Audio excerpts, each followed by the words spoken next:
سنو نا ترمذی کی حدیث اور اسے یاد رکھنا. نبی پاک علیہ السلام نے فرمایا اپنے دکھ لوگوں کے سامنے نہ بیان کرنا, سیٹھوں نوابوں کو نہ بتاتے پھرنا, دنیا داروں کے سامنے جا کے نہ رونا کہ میں تکلیف میں ہوں. فرمایا اگر دنیا داروں کو دکھ بتاؤ گے رب تمہیں کبھی غنی نہیں کرے گا. فرمایا اپنے دکھ اپنے رب کو بتا, وہ جلدی کرے یا دیر سے کرے تجھے ساری دنیا سے بے نیاز کر دے گا, تجھے کسی کا محتاج نہیں رہنے دے گا. اپنے مسلح کو, اپنی دعاؤں. ایک بزرگ فرماتے ہیں میں نے دعا مانگنے کا طریقہ اپنی بیوی سے سیکھا. دعا مانگنے کا طریقہ اپنی, سیکھنے والے تو اپنے بچوں سے بھی سیکھ لیتے ہیں, سیکھنے والے تو ہر ایک سے سیکھتے ہیں. وہ کہتے ہیں میں نے دعا مانگنے کا سلیقہ اپنی بیوی سے سیکھا ہے. حضرت وہ کس طرح؟ فرمانے لگے میری بیوی نے نا مجھے کوئی کام بتایا, کچھ پیسوں کی ضرورت کے لیے کہا, تو میں نے اسے کہا کہ بھئی ابھی میرے پاس نہیں ہے, کچھ دنوں میں آتے ہیں تو میں دے دوں گا. عورتوں کی عادت ہوتی ہے وہ بار بار یاد کراتی ہیں. 2-4 دنوں کے بعد پھر اس نے کہا حضرت وہ میں نے کہا تھا کچھ پیسے, میں نے اسے کہا کہ ابھی میرے پاس نہیں ہے, کچھ دنوں میں ملتے ہیں تو میں تمہیں دے دوں گا. اس نے کچھ دنوں کے بعد پھر کہا حضور وہ میں نے کچھ پیسے کہے تھے. فرماتے میں نے ڈانٹ دیا, میں نے کہا کہ کیا تو روز مجھے شرمندہ کرتی ہے, کہا نا میرے پاس نہیں ہے, ہوں گے تو دے دوں گا, تو روز یاد کراتی ہے. فرماتے ہیں اس نے پہلے تو میری ڈانٹ کو سہا, پھر میرے سخت جملوں نے اس کی آنکھوں میں آنسو پیدا کر دیے, پھر اس نے اپنے آنچل میں اپنے اس دکھ کو سمیٹا, اور پھر اس نے ایک جملہ کہا تو میں رو پڑا, اور مجھے اپنے رب سے مانگنے کا طریقہ آ گیا. مجھے کہنے لگی حضرت جی آپ نے ڈانٹ دیا میں نے سہ لیا, پر آپ ہی میرے شوہر ہیں, بتائیں نا آپ سے نہ کہوں تو میں کس سے جا کے کہوں. فرماتے ہیں میں رو پڑا, اور میں کھل کے رویا, اور میں تڑپ کے رویا, اور پھر میری سسکیاں بند گئیں. تو مجھے کہنے لگی آپ کو کیا ہوا؟ میں نے کہا مجھے بھی دعا مانگنی آ گئی ہے.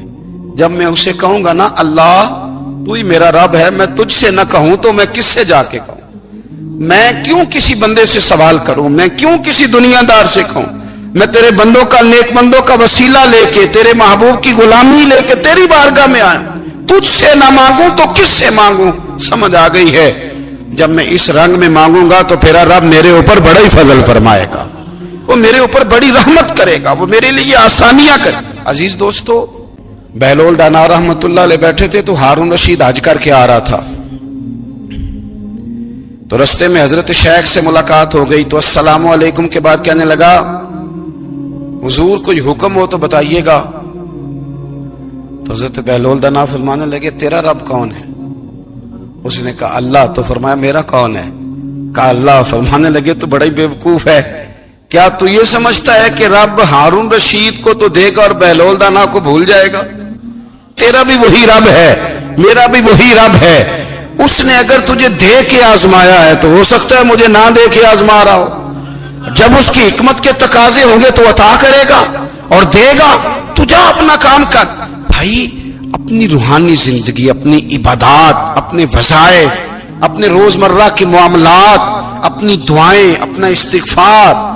دنیا میں اتنا مشکل معاملہ ہے, آخرت میں مجھے بتائیے گا کتنا مشکل معاملہ ہوگا.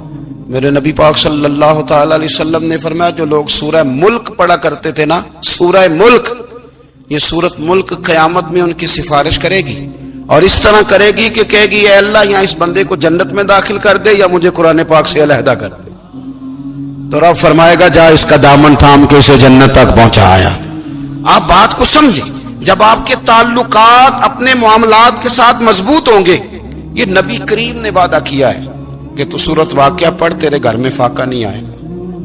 حضرت عبداللہ ابن مسعود رضی اللہ تعالیٰ عنہ بیمار تھے تو حضرت عثمان غنی رضی اللہ تعالیٰ عنہ تیمارداری کے لیے تشریف لے گئے, اور جا کر کے کہا کہ آپ بڑے بیمار ہیں, آپ کی بیٹیاں زیادہ ہیں, میں چاہتا ہوں کہ خزانے میں سے کچھ مدد کروں.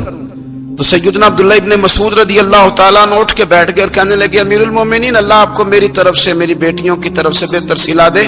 میری بیٹیوں کو کسی خزانے کی ضرورت نہیں, میں نے انہیں خزانہ دے دیا ہے. کہا جناب آپ نے کون سا خزانہ دیا ہے, میں آپ کے مالی معاملات کو جانتا ہوں.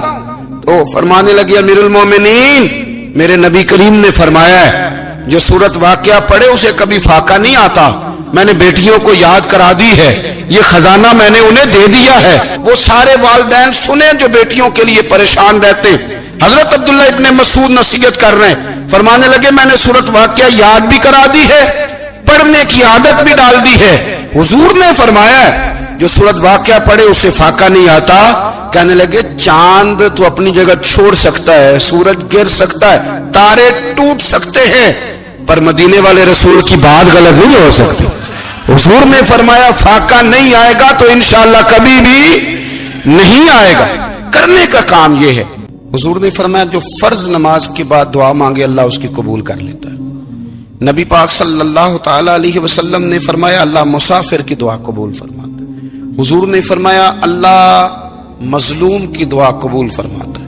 حضور نے فرمایا بیمار سے دعا کراؤ اللہ اس کی دعا قبول فرماتا ہے۔ میرے نبی پاک نے فرمایا ماں باپ جب بھی اولاد کے لیے ہاتھ اٹھائیں، ویسے تے بلے شاہ تو آسمانی اڑ دیا ہی پھڑ دیں، جڑا گھر بیٹھا انہوں بڑھیا ہی نہیں۔ حضور فرمانے لگے ماں باپ جب بھی اولاد کے لیے دعا فرمائیں اللہ ان کی دعا کو قبول کرتا ہے۔ آپ اپنا تعلق بنائیں، دعا کے ساتھ، عبادت کے ساتھ، مصلی کے ساتھ رشتہ بنائیں، استغفار پڑھیں۔ صلاح الدین ایوبی صلیبی جنگوں میں تھے، رات کو مسجد اقصی میں نماز پڑھی تو پریشان تھے۔ ایک بزرگ سے ملاقات ہوئی تو وہ کہنے لگے کہ آپ بڑے پریشان ہیں۔ کہنے لگے حضور پریشان اس لیے ہوں کہ پہلے ہی مسلمان کمزور ہے، اب میں نے سنا ہے دشمن کا ایک بحری بیڑا وہ جنگی سامان سے بھرا ہوا آ رہا ہے، تو اب ان کے پاس اور تلواریں اور نیزے آ جائیں گے، مسلمانوں کے پاس پہلے ہی وسائل کی کمی ہے، پریشان ہو کس طرح کر کے مقابلہ کریں گے۔ یہ بات کہتے ہی صلاح الدین ایوبی نے بزرگوں سے کہا حضور آپ بھی دعا کرنا، دعا کی بڑی طاقت ہے۔ میرے نبی پاک نے فرمایا دعا مومن کا ہتھیار ہے، دعا مومن کا